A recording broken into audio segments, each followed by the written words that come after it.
বাগানে গাছে আনারস পেকেছে, আনারস তুলবো। তার সঙ্গে কিছু বাগানে লেবু গাছে লেবু পেকেছে। দেখুন আনারসটা কত সুন্দর হলুদ হয়ে গেছে গাছে পেকে, গাছ পাকা আনারস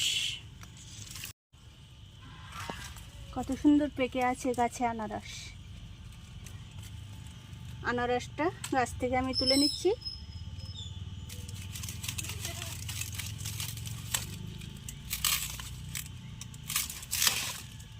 এই যে গাছ থেকে তুলে নিলাম।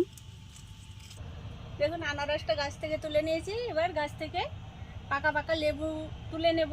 নিচেও কিছু পড়ে আছে, লেবুগুলো আমি তুলে নিই। এগুলো আমাদের লেবু বাগান, গাছে প্রচুর লেবু ধরেছে, অনেকগুলো লেবু গাছ। এই লেবুগুলো পেকে নিচে পড়ে আছে গাছ থেকে,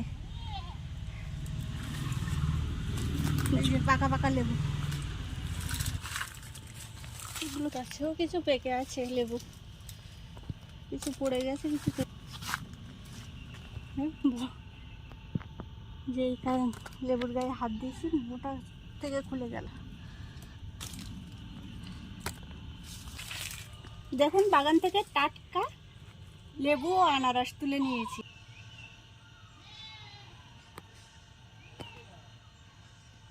বাগান থেকে আনারসটা তুলে নিয়ে এসেছি, ভালোভাবে পরিষ্কার জলে ধুয়ে নিয়েছি। এবারে কেটে আনারস মাখা করব।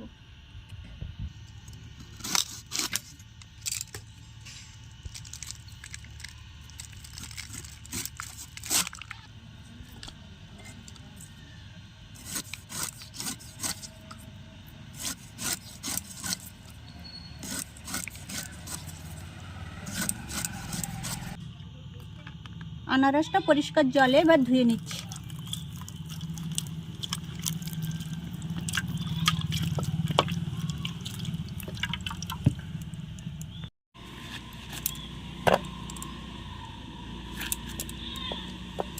এই শিরাগুলো শক্ত হয়, এগুলো ফেলে দিতে হয়।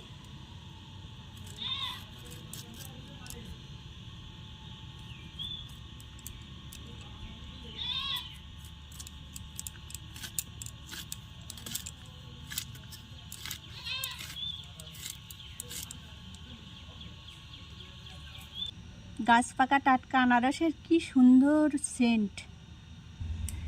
এবারে আমি আনারস মাখা করব।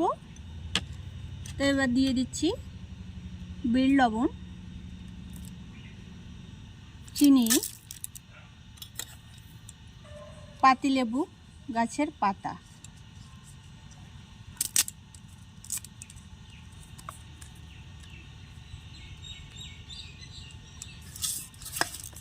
এগুলো সবগুলো দিয়ে দিয়েছি আনারসে। সুন্দর করে এবারে মেখে নিচ্ছি।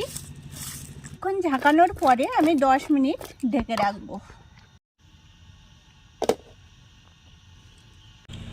10 মিনিট পরে আমি ঢাকনাটা তুলে নিচ্ছি। কত সুন্দর আনারসের সুবাস বার হচ্ছে দেখুন।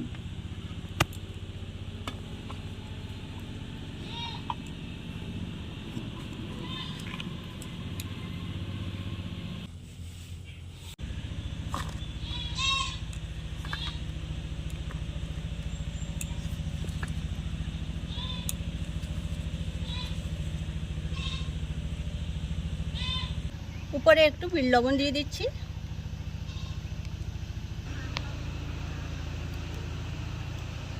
খুব সুন্দর হয়েছে খেতে।